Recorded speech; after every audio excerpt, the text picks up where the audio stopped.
अस्सलाम वालेकुम everyone, this is Miya Akbar. Hope so सब लोग ठीक होंगे और मेरी वीडियोस आपको पसंद आ रही होंगी। आज हम लेसन नंबर 27 कर रहे हैं साइकोलॉजी 101 का, दैट इज इमोशन 1। वीडियो शुरू करने से पहले कहानी में चैनल को लाइक और सब्सक्राइब जरूर कर दीजिएगा। तो चलिए जी शुरू करते हैं। व्हाट आर इमोशन या डिफाइनिंग इमोशन। इमोशन एक लैटिन वर्ड है एमोवर, जिसके मीन्स होते हैं टू एक्साइट, स्टेट अप और एजिटेट। अब कोई ऐसा रिस्पॉन्स जो हमारी फीलिंग को रिस्पॉन्स दैट इंक्लूड फीलिंग, एक ऐसा रिस्पॉन्स जो फीलिंग को रिप्रेजेंट करता है, जैसे कि हैप्पीनेस, आपको खुशी, गम, दुख, दर्द, ये सारी फीलिंग रिप्रेजेंट करता है, उसे इमोशन कहा जाता है या उस रिस्पॉन्स को इमोशन कहा जाता है। अब ये 3 टाइप का होता है जी। Psychological, physiological arousal, expression of and the conscious or the cognitive experience of the situation that influence behavior। अब देखते हैं इन साइकोलॉजी क्या चीज़ है, साइकोलॉजी में इमोशन क्या चीज़ है। In psychology, emotion is considered a response to stimuli that involve characteristic psychological or physiological changes such as increase in a pulse rate। अब देखते हैं जी, साइकोलॉजी में होता है इमोशन जो होता है ना, वो एक खास स्टिमुलाई के रिस्पॉन्स पे होता है, जिसके वजह से कुछ कैरेक्टरिस्टिक्स हमारी बॉडी में चेंज होते हैं। वो कौन कौन सी हैं? जैसे कि हमारे हार्ट बीट तेज, पल्स रेट तेज हो जाती है, यानी हमें नर्व्स तेज धड़कना शुरू कर देती है। हमारा बॉडी का टेम्परेचर राइज कर जाता है। ग्रेटर और less activity of certain gland, कुछ ग्लैंड हमारी एक्टिविटी ज़्यादा कर देते हैं या कम कर देते हैं, कुछ चेंज कर देते हैं। अब हमारी सांस में उतार चढ़ाव शुरू हो जाता है, या change in rate of breathing और tend in itself to motivate the individual toward further activity. अब जो एक ह्यूमन बीइंग है, we have or experience change of emotion. अब इंसान जो होता है वो बहुत सारे इमोशन को एक्सपीरियंस करता है, जैसे कि खुशी को, गम को, मोहब्बत को, नफरत को, and different along with other emotion. अब इमोशन या फीलिंग या इमोशंस को हम ऐसी फीलिंग कह सकते हैं जो कि इंसान के अंदर subjective personal tendency to respond to internal external variables, इंसान के अंदर तब्दीलियाँ लाती हैं ताकि वो रिस्पॉन्स कर सके इंटरनल एक्सटर्नल वेरिएबल के थ्रू। अब जी, अप्रेजल और evolution of event in our lives are key determinant. याद रखें, अप्रेजल और evolution of events in our lives are key determinant to our emotion response. अब इमोशन रिस्पॉन्स की डिटरमिनेंट कौन कौन से हैं? अप्रेजल और एवोल्यूशन। इमोशन देखें जी, हम यहाँ बताएंगे emotion are accompanied by physiological arousal of the automatic nervous system that leads physical symptoms such as increase in the rate and heartbeat, increase in respiration and heartbeat। अब बता रहे हैं जी, देखें इमोशन की वजह से ना हमारे अंदर तब्दीलियाँ आती हैं, या एक साइकोलॉजिकल सिम्टम्स हमें नज़र आते हैं, जैसे कि हमारे दिल की धड़कनें तेज़ हो जाती हैं, सांस तेज़ तेज़ चलना शुरू कर देता है। द बिहेवियर कंपोनेंट, अगर हम किसी इमोशन को महसूस करें तो आप अगर आपको किसी से नफरत, आपको गुस्सा आ रहा है, आपका हार्ट बीट मज़ीद तेज़ हो रही है, दैट इज़ द इमोशन। अब जी हम देखते हैं the behaviour component of emotion express in our non verbal body language including of facial expression. कभी कभी हम देखते हैं कि हमारे इमोशन हम बताते नहीं है, बोलते नहीं है, बट हमारे फेशियल एक्सप्रेशन उन्हें बता देते हैं कि देखें ये नॉन वर्बल बॉडी लैंग्वेज है, यानी ये इमोशन चल रहा है इस इंसान के अंदर, और इस सारे को नॉन वर्बल बॉडी लैंग्वेज कहा जाता है। अब देखते हैं जी, फिजियोलॉजिकल या फिजिकल कंपोनेंट्स कौन कौन से होते हैं। वो कंपोनेंट्स जो फिजियोलॉजिकल अरोज़ल की वजह से बनते हैं हमारे अंदर, या इमोशन, या इसे सिंपल कर देते हैं कि ऐसे फिजियोलॉजिकल अरोज़ल जिनके अंदर फिजिकल कंपोनेंट्स होते हैं हमारे इमोशन को अफेक्ट करते हैं, हमारी बॉडी से फील करती है।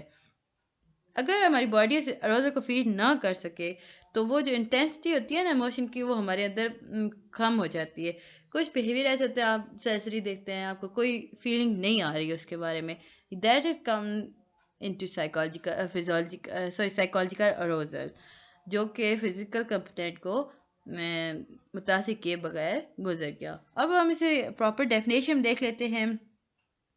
एक और इम्पॉर्टेंट चीज़ थी यहाँ पर जी, जो कुछ लोग जो अपने अंदर डिटेक्ट करते हैं अरोज़ल लेवल को या अरोज़ल लेवल एक्सपीरियंस को, तो वो इमोशन को ज़्यादातर एक्सपीरियंस कर सकते हैं, ज़्यादा बेहतर महसूस कर सकते हैं जो लोग बनस्बत उनके जो लोग अपने अंदर अरोज़ल लेवल डिटेक्ट नहीं करते। अब देखते हैं बिहेवियर कंपोनेंट्स होते क्या हैं. This component has be called to outward of the expression of our emotion. ये components outward expression of our emotion को कॉल करते हैं, यानी कि बॉडी गेस्चर हो गया, पोस्चर हो गया, फेशियल एक्सप्रेशन हो गया, हमारी बोलने की सतह या tone of a voice display with emotion, what emotion we are feeling. अगर हम खुश होंगे हमारी आवाज़ ऊंची होगी, हमारी आवाज़ में खुशी महसूस होगी. हम सैड होंगे हमारी आवाज़ में सैड होगी. अब फॉर एग्जांपल इन्होंने बताया कि देखिए बहुत सारे ऐसे फेशियल एक्सप्रेशन होते हैं ना जो यूनिवर्सल्स होते हैं. फॉर इंस्टेंस क्या बताया जी, अगर हम किसी के चेहरे पर पागलपन देखते हैं यानी मैड लुक देखते हैं, तो इट डजेंट मैटर वो कौन सी जुबान बोल रहा है, वो क्या कह रहा है या वो किस फॉर्म में है, हम सिंपली कहेंगे दे आर मैड, यानी कि वो पागल हैं. However, some expressions are influenced by our culture and society rules for the displaying emotion. यहाँ हमें ये बताया जा रहा है, देखिए जी कुछ एक्सप्रेशन जो होते हैं इमोशनल एक्सप्रेशन वो कल्चर होते हैं या सोसाइटी रूल होते हैं, या एक खास रूल बना जाता है. अब फॉर एग्जांपल कहा गया, देखें बकिंगम पैलेस जो होता है ना, वहाँ पे जो बाहर खड़े होते हैं ना गार्ड्स, उन्हें अलाउ नहीं होता कि अपने इमोशन को जाहिर करें. अब कुछ लोग उन्हें देखते हैं और कहते हैं कितने पागल हैं, but they are not mad. Cognitive component देखते हैं जी. Cognitive component is how we interrupt certain situation और स्टिमुलेशन. हम देखते हैं कि कैसे हम किसी इंटरप्रेट कर सकते हैं किसी सिचुएशन और स्टिमुलेशन को. This determine what emotion our body will feel. अब ये हमें बताएगा कि हमारी बॉडी क्या फील कर रही है. अगर आप अकेले बैठे हैं कहीं, फॉर एग्जांपल हम बता रहे हैं, अगर आप कहीं अकेले बैठे हैं, अंधेरा है, आप डरावनी मूवी देख रहे हैं और आपने एक ऊंची आवाज़ सुनी, तो आपको डर लगेगा क्योंकि आपके अंदर एक फीलिंग प्रोड्यूस होगी कि कुछ खतरनाक है यहाँ पर. अब MS Dougall divide emotion into 3 types. ये आपके पास क्वेश्चन बन रहे थे, मैंने साथ साथ ऊपर बताया नहीं, but that is important topic. ये आपके पास शॉर्ट क्वेश्चन बन रहा था. अगर लॉन्ग मेथड थोड़ा सा डिटेल बताते जाइएगा, बट प्रॉब्ली शॉर्ट. अब जी उसने 3 हिस्सों में इमोशन डिवाइड किया. एक प्राइमरी कहा जो सिंपल सिंपल इमोशन होते हैं, यानी डर, खौफ, मोहब्बत, प्यार, ये सारे कुछ. फिर उसने बताया जी एक सेकेंडरी भी होता है, और ये मुख्तलिफ वेरियस इंस्टेंट को मिक्सचर होता है, जैसे कि क्यूरियोसिटी हो गया, या आपके अंदर बेचैनी आ गई, आप वहाँ से निकलने की कोशिश कर रहे हैं, एस्केप एक्सेट्रा. फिर उन्होंने बताया जी एक और भी होता है डिराइव्ड. अब डिराइव कैसे होते हैं, ये वो एक्सपीरियंस या वो इमोशन होते हैं जिन्हें हम फेस करते हैं या एक्सपीरियंस करते हैं, फील करते हैं. अब फॉर एग्जांपल हमें दुख हुआ, हमें महसूस हुआ दुख. अब हमारे पास एक क्वेश्चन था जी, कुछ क्वेश्चंस आए काफ़ी इंपॉर्टेंट थे कि देखें आप लोग, आपका दिल आपको ऐसा क्यों महसूस होता है जैसे आपका दिल फट रहा है और आपकी आंखों से आंसू गिरना शुरू हो जाते हैं किसी की मौत की खबर सुन या कोई बुरी खबर सुनकर, या लोग अक्सर क्यों इंसान को देख के डर जाते हैं, या हमारी जॉगिंग और एक्सरसाइज के दौरान हमारी हार्ट बीट हाई क्यों हो जाती है, या किसी लोगों का चेहरा खुशी खबर सुन के सुख क्यों हो जाता है. अब आप लोग सोचें तो आप लोग कहेंगे ये तो सिंपल फिनोमेना है, but in reality it is not that simple. क्यों सिंपल नहीं है, देखें हमारा जो दिल है वो उस वक्त भी धड़कता है जब तेज धड़कता है जब हम किसी को देखते हैं जिससे हमें नफरत है, या हमें इंटरव्यू के लिए जाना है तभी हमारा, या प्रेजेंटेशन देनी है तो भी दिल ज़ोर ज़ोर से धड़केगा, या हम किसी से डरे हुए हैं तो भी दिल ज़ोर ज़ोर से धड़केगा. तो ये कह देना कि हमारा किसी को बुरी खबर सुन के हमारा दिल धड़कता है, इट्स नॉट इनफ. या हमारा चेहरा उस वक्त भी हमारा चेहरा उस वक्त भी दमकेगा या रेड हो जाएगा, चमकेगा या रेड महसूस होगा जब हम सेल्फ कॉन्शियस हो जाते हैं अपने, या हम हो जाते हैं, हमें शर्मिंदगी होती है या हमें गुस्सा आता है. Some body change may be manifest in different emotion experiences. अब जी हमारे पास एक और था, assessing emotion, expression in emotion. अब एक्सप्रेशन या असेसिंग इमोशंस क्या चीज़ होते हैं, देखें कभी वोकल, वर्बल और फेशियल एक्सप्रेशन एक ख़ास रोल प्ले करते हैं हमारे इमोशन को. जैसे कि हम किसी से मिल रहे हैं, फिज़िकल वर्ड के हम जो अल्फाज बोलेंगे वो सारे अल्फाज, वो वर्बल अंदाज, वो फेशियल एक्सप्रेशन दूसरे बंदे को बताएंगे कि हमारे इमोशंस क्या हैं. अब एक्वेंटेंस हो गया with the other person, type of association with other person, driving clues from on emotion experience in order to understand other experience as well.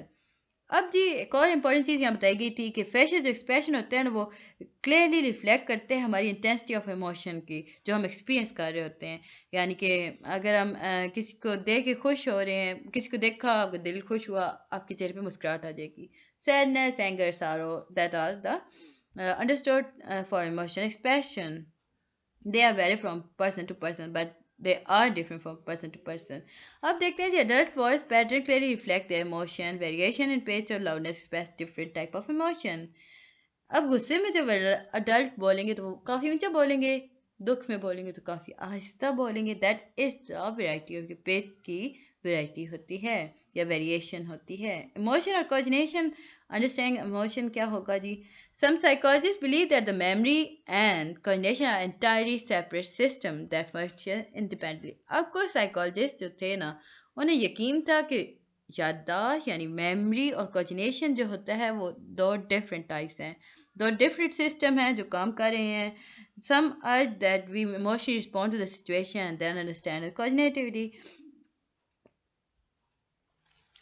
On the other hand, other believe that we first cognitive evaluate the situation and then express the emotion experience we are facing that time. अच्छा, कुछ psychologist थे, उन्होंने कहा देखें ये दो different चीज़ें हैं। लोग पहले इमोशन फील करते हैं फिर कोऑर्डिनेटिव की तरफ जाते हैं, बट कुछ ने कहा पहले कोऑर्डिनेटिव महसूस करते हैं फिर हम इमोशन की तरफ देते हैं। बट हम दोनों पॉइंट ऑफ व्यू में देखें तो ये दोनों पॉइंट ऑफ व्यू के बाद भी हमें पता चलता है कि जो डिबेट है वो अनरिजॉल्व है, यानी हल नहीं हुई। अब कि कंफर्म तो है नहीं कि इंसान पहले इमोशन फील करता है या पहले कॉग्निटिव की तरफ जाता है। अब देखते हैं जी role of emotion in our daily life.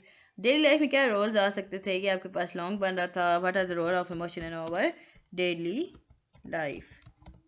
Question. Kindly guys मेरे चैनल को लाइक और सब्सक्राइब भी कीजिएगा प्लीज़, और बेल आइकन को भी प्रेस कर दीजिएगा ताकि मेरी आने वाली वीडियोस की नोटिफिकेशन आपको जल्द से जल्द मिल सकें। Role of emotion in every day life क्या होता है जी? मैंने 23 से 45 तक उर्दू क्लासेस कर दी हैं। आप लोग अगर आप लोग की उर्दू है उर्दू 1 तो ज़रूर देखिएगा जाकर। Emotion make our life bright and enlightened because without expression of a emotion, experience of emotion, our life will be dull, uninteresting, gloomy and without any purpose. अब यहाँ बताते हैं जी, देखें इमोशन हमारी ज़िंदगी में बहुत अहम किरदार अदा करता है। बगैर इमोशन के हम हमारी ज़िंदगी एक डल होगी, कोई इसमें काम ही नहीं होगा, एक विदाउट एनी पर्पस हमें महसूस होगी। Psychologists identify number of function of emotion that have vital role in our life. They are, ये आपके पास अगेन लॉन्ग आ रहा था, लॉन्ग क्वेश्चन देखें। अब ये बताते हैं कि साइकोलॉजिस्ट उन्होंने आइडेंटिफाई किया डिफरेंट इमोशन को, वो कौन कौन से थे? Stayed up for the fight and flight action after seeing. अब ये एक उन्होंने बताया, देखें जब हम सांप को देखते हैं ना या अनयूजुअल इंसिडेंट को देखेंगे ना एज नेचर डिजास्टर, जैसे कि नागहानी आफत, कुदरती आफत को देखेंगे तो body is prepare to state up our bodies of face and did them. अब हम सांप को देखते हैं तो थोड़ी देर के बाद हमारी बॉडी प्रिपेयर हो जाएगी ओके से मारना है। अगर हम नागहानी आफत देखते हैं यानी कुदरती आफत को देख रहे हैं तो आपकी बॉडी तभी तैयार हो जाएगी ताकि उससे डील किया जा सके। दूसरा था जी मॉडिफाई करेगी future response and behaviour, learning take place. अब हमने पहले एक्सपीरियंस किया तो हमने लर्निंग किया उससे, उसके बाद हमारी जो बॉडी को मॉडिफाई हो जाएगी यानी वो प्रिपेयर हो जाएगी फ्यूचर के लिए। जैसे कि अगर आपने सांप को मारने के लिए पहले कुछ किया था तो उसके बाद आप सेकंड स्टेप पे उसे ज़्यादा बेहतर तरीके से मार सकते हैं या आप अवॉइड कर सकते हैं सांप को। Social interaction are enhanced, and emotion are both verbal and non-verbal, so they help people to better understand the response with whatever, whether they are being expressed or not. अब बताते हैं, उन्होंने बताया कि देखें वर्बल और नॉन वर्बल दोनों बहुत इंपॉर्टेंट होते हैं सोशल इंटरेक्शन के लिए या किसी को भी बताने के लिए कि आप किस इमोशन को फील कर रहे हैं।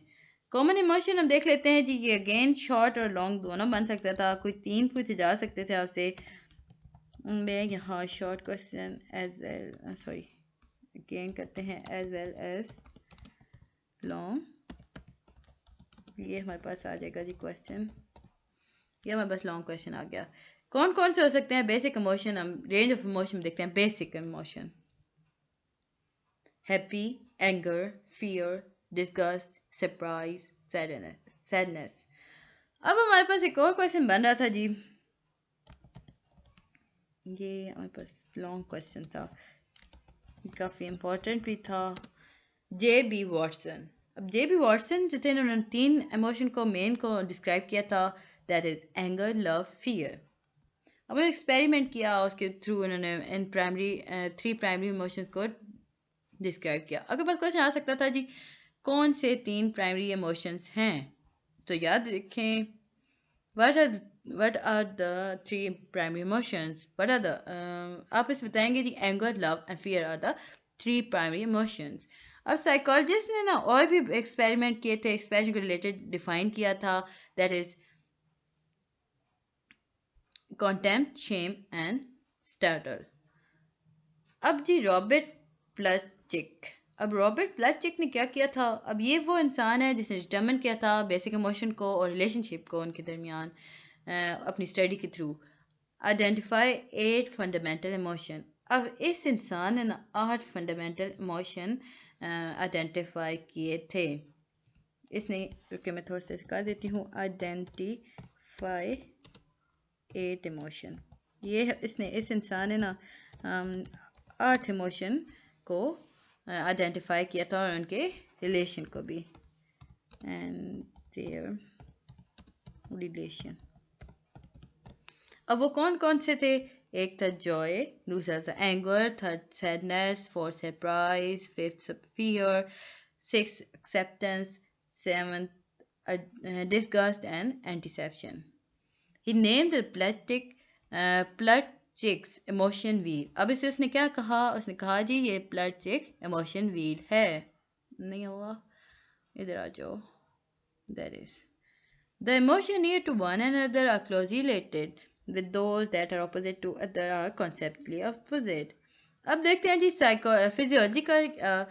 फिजियोलॉजिकल कंपोनेंट ऑफ इमोशन कौन कौन से होते हैं। अगेन आपके पास लॉन्ग क्वेश्चन बन रहा था, इसे मैं सिंपल एल कर देती हूँ। देयर, ये लॉन्ग क्वेश्चन आपके पास बन रहा था, ये एल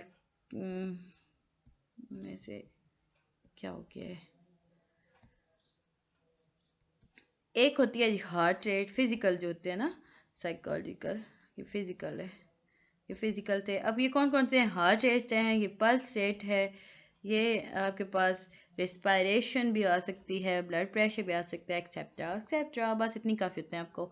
अब रोल ऑफ नर्वस सिस्टम का हम देख लेते हैं जी। All the emotion experience and their expression are control regulate by the automatic या एटोनॉमिक और visceral nervous system। ANS is an integral part of a peripheral nervous system। हमने जब nervous system में पढ़ा था तो हमने देखा कि ANS is a part integral part of peripheral nervous system। अब peripheral nervous system क्या चीज़ है जी, या ये क्या करता है, ये ऑटोनॉमिक होता है, सेल्फ रेगुलेटरी होता है, सेल्फ गवर्निंग होता है। ये खुद ही रेगुलेट करेगा, खुद ही रेगुलेट भी करेगा।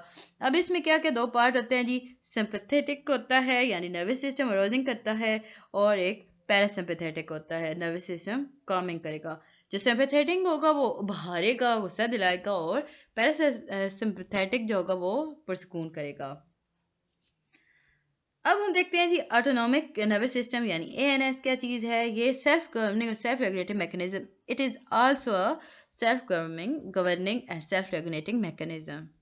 अब ये इन्वेंट्री कंट्रोल करता है, और हमने ऊपर देखा था control the gland and muscles of our internal organs such as the heart, peat, stomach, digestion gland। ये जो हमारे ग्लैंड हैं उन्हें कंट्रोल करेगा। इसके 2 काम होते हैं, ये अरोजिंग भी करता है और कामिंग भी करता है। अब सिंपैथेटिक नर्वस सिस्टम क्या करता है जी, ये एएनएस का एक खास हिस्सा होता है। ये डिफेंस एक्शन प्रोड्यूस करता है। इफ समथिंग अलार्म, अगर किसी खतरे को महसूस करेगा, फ़ौरन ग्लैंड प्रोड्यूस करेगा, हमारी हार्ट बीट को स्लो करेगा, हाई करेगा, हमारे निज़ाम खाने के वो कहते हैं हाजमे को आहिस्ता कर देगा, हमारे शुगर लेवल को इंक्रीज़ कर देगा, सारे ये काम ये करेगा। अब पैरासिम्पैथेटिक नर्वस सिस्टम क्या होता है, ये जब स्ट्रेसफुल सिचुएशन सबसाइड कर देता है, पैरासिम्पैथेटिक एक्टिविटी स्टार्ट हो जाती है। इट प्रोड्यूस, याद रखिए जब स्ट्रेसफुल सिचुएशन ख़त्म हो जाती है ना, या सब साइड पे हो जाती है, तो पैरासिम्पैथेटिक नर्वस सिस्टम शुरू होता है। अब it produce opposite effect to that of sympathetic nervous system, ये अपोजिट इफेक्ट करेगा, ये इंक्रीज करेगा जी it conserve energy by decreasing heart beat, ये हार्ट बीट को कम कर देगा। यानी आप लोग को एकदम बहुत टेंशन हो गई, एकदम आपका बीपी लो हो जाता है, यानी ब्लड प्रेशर को उसने लो कर दिया और आपकी शुगर लेवल को भी लो कर दिया और सो ऑन कर देगा जी। मतलब बहुत सारी चीज़ें अपोजिट करता जाएगा। एरियाज ऑफ इमोशन हमारे ब्रेन के अंदर काफ़ी इंपॉर्टेंट था जी, ये वेरी वेरी इंपॉर्टेंट था। ओ ओ किधर चला गया, मैं इसे ऊपर ही ले आई हूँ। काइंडली मेरे चैनल को सब्सक्राइब ज़रूर कीजिएगा। आप लोग मेरा चैनल सब्सक्राइब किए बगैर देख रहे हैं, that's not fair. ANS is the only centre for emotion in PNS। याद रखें ANS ओनली सेंटर है इमोशन का PNS को। कॉर्टिकल एंड सब cortical structure involve in emotion. Cerebral cortex involve in relating the present and past emotion experience. Cerebral जो होता है वो कॉर्टेक्स जो इन्वॉल्व होता है वो हमारे प्रेजेंट पास्ट इमोशन एक्सपीरियंस को कंट्रोल करता है। ये हमारी इसकी वजह से हमारी हार्ट बीट तेज़ हो जाती है और हम इमोशन एक्सपीरियंस को लर्न करते हैं। अब हम थोड़ा सा जी देख लेते हैं पिक को। ये है जी पैरासिम्पैथेटिक और सिंपैथेटिक। हमने ऊपर पढ़ा था जी पैरासिम्पैथेटिक और सिंपैथेटिक दोनों में क्या डिफरेंस है। होप सो आपको याद होगा पैरासिम्पैथेटिक नर्वस सिस्टम और सिंपैथेटिक नर्वस सिस्टम में क्या होता है। पैरा जो होता है वो काम डाउन करता है और सिंपैथेटिक जो होता है वो इंक्रीज कर देता है। अब जी हमने पैरासिम्पैथेटिक को देखते हैं। किसी आँख ने किसी चीज़ को देखा जिसकी वजह से उसने रिस्पॉन्स किया, उसे जो भी मोटिव महसूस हुआ, यानी उसे गुस्सा आया, मोहब्बत हुई, डर लगा, अच्छा लगा, सब कुछ। अब वो उसने गैंग्लिया को बताया। अब गैंग्लिया ने क्या किया कि उसने फ़ौरन से न स्टिमुलेट कर दिया, सेल्वा को रोक लिया, फिर स्लो कर दी हार्ट बीट को। अब ये जो हमारे पास है ना, ये वेगस नर्व होती है, ये इसने फिर वेगस नर्व जो होती है वो स्लो करती है हार्ट बीट को, फिर कॉन्स्ट्रिक्ट कर देती है ब्रोंचाई को, फिर हम स्टिमुलेट करती है पेस्टासिस और सिक्रेशन को, और फिर स्टिमुलेट कर देती है रिलीज ऑफ बाइट को रिलीज कर देती है, स्टिमुलेट कर देती है, फिर कॉन्ट्रैक्ट कर देती है ब्लैडर को। हमने अब एक और चीज़ देखी। अब देखें चेन ऑफ सिंपैथेटिक गैंग्लिया। अब ये गैंग्लिया की तरफ तो जा रहा है, बट एक सिंपैथेटिक हुआ ना, तो हमने देखा कि इसने डायलेट कर दी प्यूपल को, इनहिबिट किया फ्लो ऑफ सेल्वा, और फिर एसलेट किया हार्ट बीट को, डायलेट किया ब्रोंचाई को, इनहिबिट किया और इनहिबिट पेस्टालिसिस एंड सिक्रीशन, फिर conversation of glycogen to glucose. यहाँ पे हमने देखा था इसने स्टिमुलेट कर दिया था, और ये स्टिमुलेट किया था, रिलीज ऑफ बाइट किया, बट इसने ग्लूकोजन को ग्लूकोज में भेज दिया, फिर कन्वर्ट कर दिया, फिर सिक्रीशन ऑफ एडेनाइन एंड नॉन रेटिनाइन। अब इसने एक और काम किया जी, फिर इनहिबिट किया ग्लेडर कॉन्ट्रैक्शन को। ये था जी आपका लेक्चर नंबर 27। होप सो आपको समझ आया होगा। मिलते हैं नेक्स्ट वीडियो में, तब तक के लिए अल्लाह हाफिज़।